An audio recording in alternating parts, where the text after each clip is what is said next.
Hello and welcome to the Freedom Finances Show. My name is Bradley Valentine. It is Monday, December 30th, 2024. I hope everyone had a great Christmas and everyone is ready for the new year. During holidays, we spend a lot of money. Oftentimes we get into debt. We spend more money than we should to get gifts for people that we love and care about. But when it comes to the new year, a lot of people use this time to set New Year's resolutions. Often New Year's resolutions don't last too long. They're usually about eating healthier, losing some sort of weight, spending less money, and they don't last very long. But today, I want to talk about some New Year's resolutions around personal finances that you can actually stick to. There'll be reasonable things that you can do to change your life. All right, so the first possible New Year's resolution is stop spending on credit cards. Now, we're always going to talk about credit cards here at Freedom Finances because they play an important part in our life, sometimes a very negative part in our life when we have credit card debt and we're struggling. And when used wisely, they can be useful, but very, very few people use them wisely. Spending on credit cards sometimes can be fun. It can be fun to get that big purchase or even make several little purchases that you know you wouldn't normally make because you don't have the money, and just give a little to yourself. That's usually how we spend money on credit cards. I'm just going to give a little to myself. Or we spend on credit cards because we're stuck, we're out of cash. But the goal is, let's stop spending on credit cards. And I know there's a lot of people who will say, well, you need credit cards to build up your credit. If you regularly spend on credit cards, you don't need to keep making credit card purchases to keep your credit score up. My recommendation, stop spending on credit cards for the year of 2025 altogether. See what happens. Things are going to change once you stop spending on credit cards. A few things are going to happen. First, you're going to realize, maybe I don't need this thing that I thought I had to have, right? Or maybe I need to budget a little differently at the beginning of the week or the beginning of the month or when I get my paycheck, and that will cause me to buy more things that are actually useful to me with my own cash, or I will just stop spending money on less useful things. Your priorities change. But the awesome thing about stopping spending on credit cards is the lower monthly bills next month. When you don't have to pay off that credit card bill next month, you're going to feel 1,000 times better. You're going to feel free. You're going to realize, I actually have more money to spend on things with my debit card or with cash, or to invest money, or to be able to save more money or put money towards my kids' college tuition or towards my IRA. These are all things that you'll realize once you stop having credit card bills monthly. So resolution number 1, stop spending on your credit cards completely. Resolution number 2, max out your Roth IRA contributions. Each year, the IRS allows us to put a limited amount of funds into your IRA. And this year for 2025, the limit is $7,000. So I want you to think about, how can I take $7,000, whether it's from spending or saving or out of my paycheck, how can I take $7,000 out for the year and put it into my IRA locked away until retirement? You can't spend your IRA money until you're 59 and a half years old. And if you break down $7,000 for the year into monthly bills, it is about $583 per month. Or let's say you get paid every other week, that's about $292. If you get paid every week, that's $146. So break it down that way, $146 or $292. Can you afford to stop spending somewhere on $292 per paycheck to reallot that money into your IRA contributions? This is something that's difficult because unlike spending on credit cards where you stop spending and then the next month you would feel immediate relief, IRA contributions, you don't really notice much until 10, 20, 30 years down the road. So this one is a little more difficult to do, but you're going to feel great. Your money's going to grow in the stock market. $7,000 in 10, 20, 30 years can grow into thousands and thousands of dollars. You'll build good habits, saving a few $100 every month. And if you combine this with number one, which is stop spending on credit cards, there's a good chance you may just be able to afford this regardless, and it doesn't actually affect your budget. So, number two, max out your Roth IRA contributions. All right, resolution number three, reduce the amount that you eat out. This one's difficult, especially for a person like me. I love Taco Bell. I love fast food. And I don't just love it because I'm lazy. I love the taste of it. I love going there, getting my favorite food a couple times a week. So this is something that I have to often realign myself with month after I realize my budget is being bloated by eating out. Eating out is quick. It's easy. For some people like me, it feels good, it tastes good, but for people with a busy lifestyle, it can be a lifesaver. If you're working several 10, 12 hours a day, sometimes it's just easier to eat out. And eating out used to be pretty cheap, but nowadays we've seen all the reports about McDonald's, Taco Bell, the prices going up. It's actually pretty expensive. It can be extremely costly, and people often find out once they do a budget after they haven't had a budget that they've been spending so much money on eating out when instead of eating out, they could be going to the grocery store. Now, usually grocery store bills when you buy food for several days is more expensive than eating out just one time. But when you go to the grocery store, you realize you're able to make several meals for breakfast, lunch, for dinner, and then you're able to actually save money. Everyone knows this. This is basic. You probably think I'm condescending you. I promise I'm not. But if you make this a New Year's resolution, you could probably check off two things. Maybe you're even eating a little healthier by going to the grocery store and making your own meals, but you're going to save money. So make yourself a New Year's resolution to reduce the amount that you eat out. My first recommendation is make a budget, see how much you're spending on groceries plus eating out, and then figure out how can I reduce that total number. Maybe I eat out 4 to 5 times a week. Maybe I only eat out 1 or 2 max here going forward for the rest of the year. Number 3, reduce the amount that you eat out. And number 4, build a plan to pay off your debt. Many find this approach to debt is out of sight, out of mind. A lot of people have thousands of dollars in credit card debt, thousands of dollars in school debt, thousands of dollars for a car, for a house, for other personal loans. But once you view all the debt in front of you and you're adding it up and it's tens of thousands of dollars or hundreds of thousands of dollars, it can be very, very stressful. So out of sight, out of mind is way more comfortable.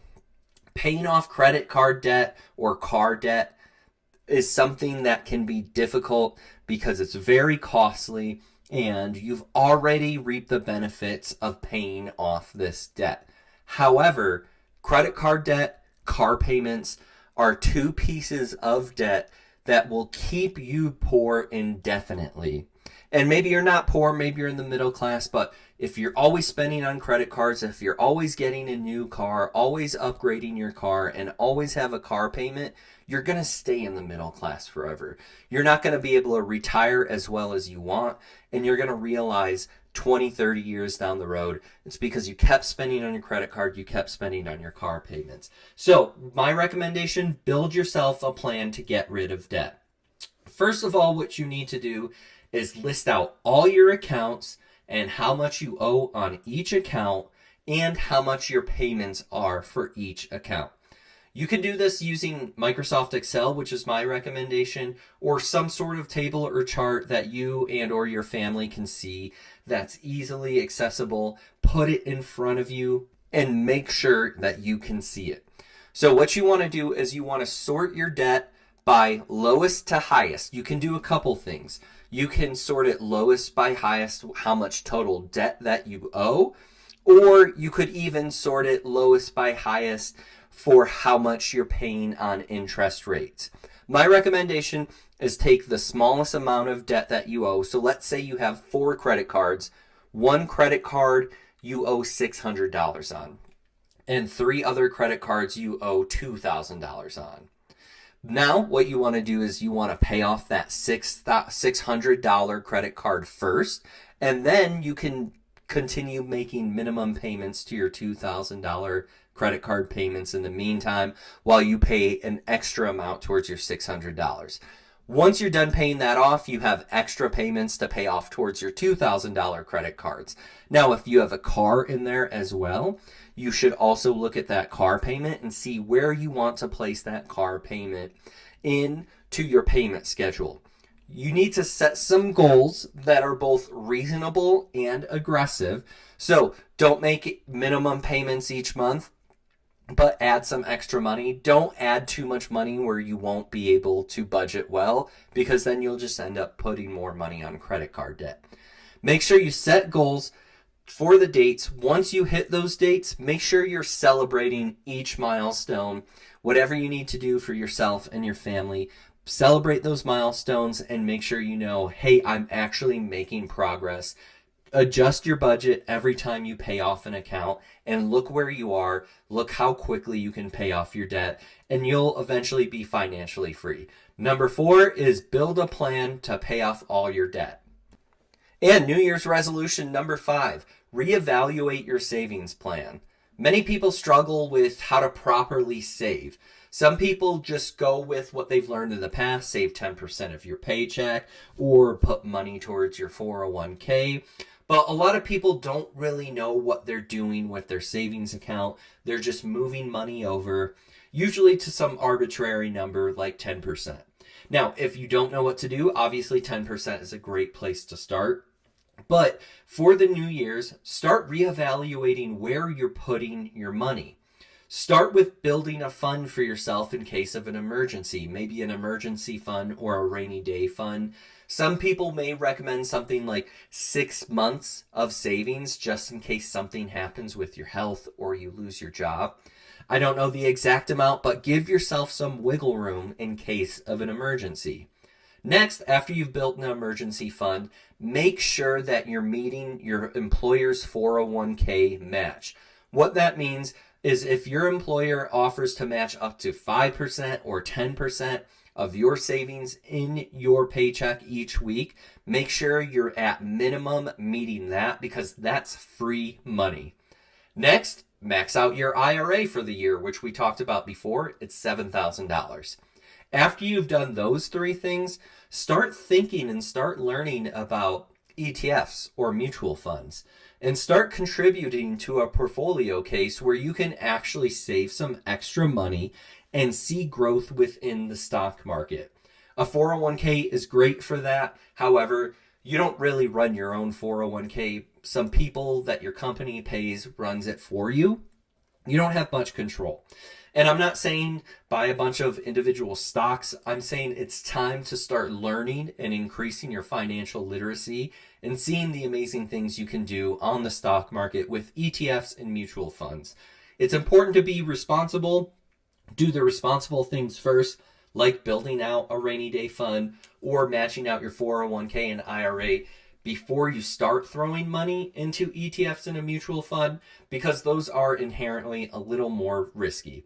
Finally, when you're saving for the year, build a savings plan for any big events. This could be a vacation, a wedding, maybe a new car purchase or a down payment. Start building a plan to save for those big events.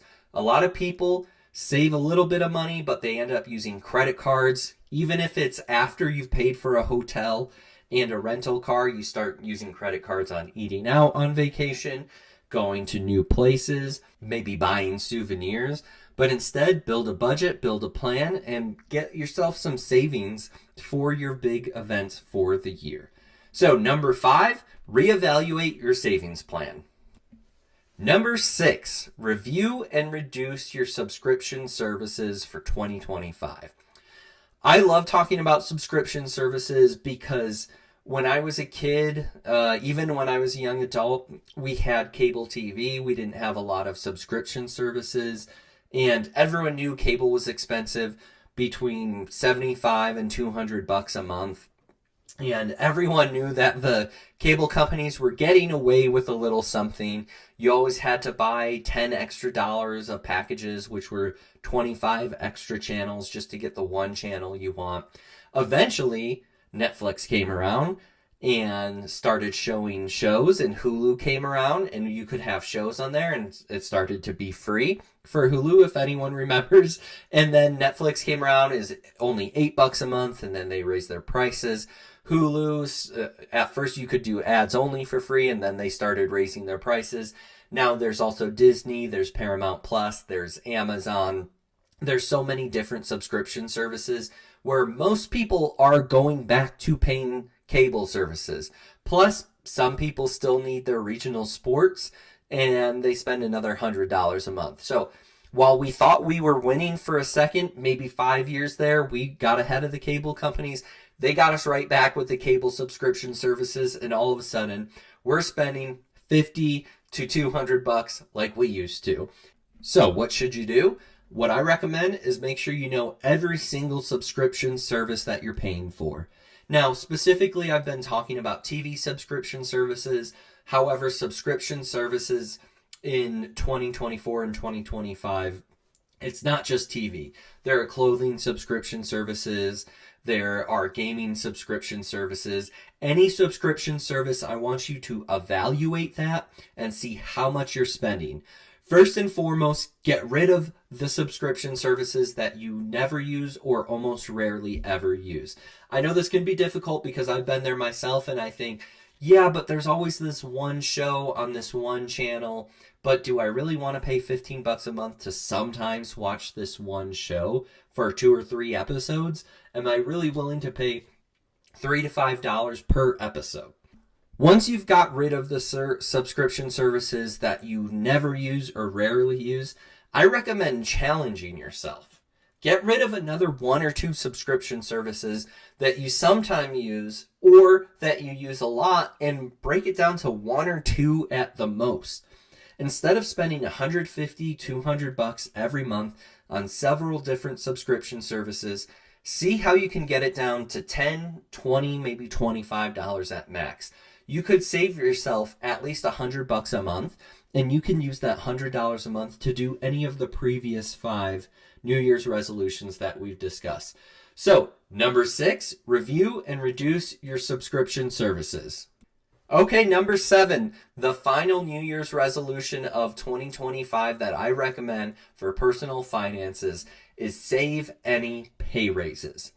A lot of people get paid at the beginning of the year. Not everyone, but a lot of people get paid in January or February.